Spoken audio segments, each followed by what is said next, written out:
చూసారు కదా, నేను మొన్న మీకు రామానాయుడు స్టూడియో మొత్తం ఎలా ఉంటుంది ఏంటి అనేది చూపించాను. దాని లోపల ఫోటో ఎగ్జిబిషన్ అనేది ఉంది రామానాయుడు గారిది. అది ఎలా ఉంటుంది అనేది నేను మీకు చూపిస్తాను. ఇది వచ్చి ఎంట్రీ అనమాట. చూడండి ఫొటోస్ అన్నీ ఎంత బాగా లోపల పెట్టారంటే చాలా బాగుందండి. మొత్తం భద్రపరిచారు అద్దాలతో.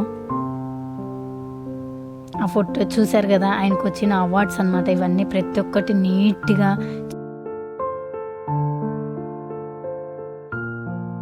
ఆయనకు వచ్చిన బహుమతులు ప్రతి ఒక్కటి ఇక్కడ భద్రపరిచారు.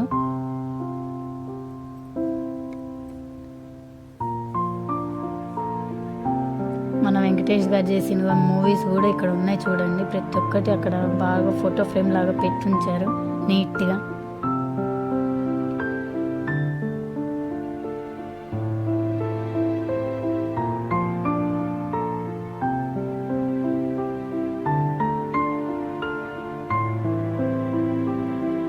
చూసారు కదా, ఆయనకి ఎన్ని అవార్డ్స్ వచ్చినాయి అంటే చాలా ఉన్నాయండి.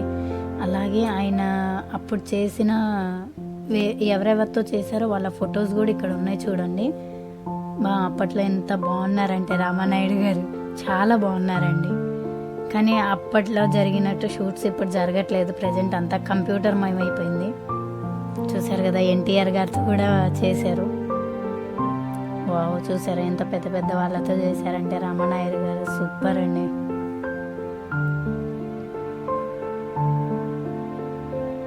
చూసారు కదా,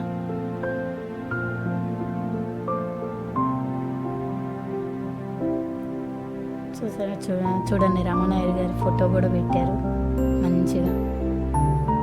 ఆయన చేసిన మూవీస్ ప్రతి ఒక్కటి అక్కడ అంటించారనమాట పోస్టర్ రూపంలో. చూడండి వెంకటేష్ గారు చేశారు.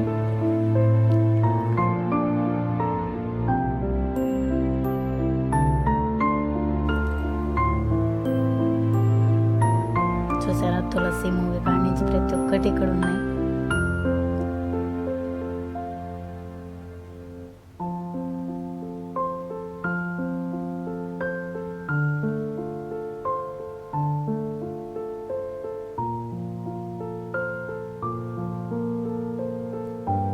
చూడండి రాము సంఘర్ష్.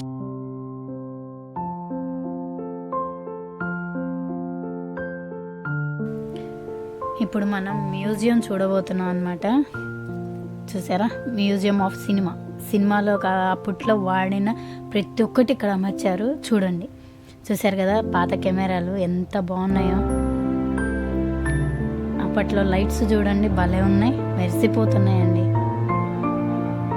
చూసారా, అప్పట్లో వాడిన ప్రతి ఒక్క కంప్యూటర్ కానీ ఇంకా అక్కడ వాడిన ప్రతి ఒక్కటి ఇక్కడ అమర్చారు. చూసారు కదా,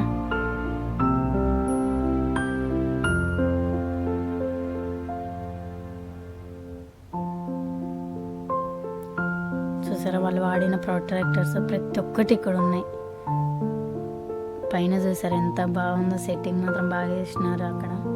చూసారా వాళ్ళు వాడిన ప్రతి ఒక్కటి ఎడిటింగ్ చేయడానికి ప్రతి ఒక్కటి ఇక్కడ ఉన్నాయండి. ప్రొట్రాక్టర్స్ మీకు తెలిసిందే కదా.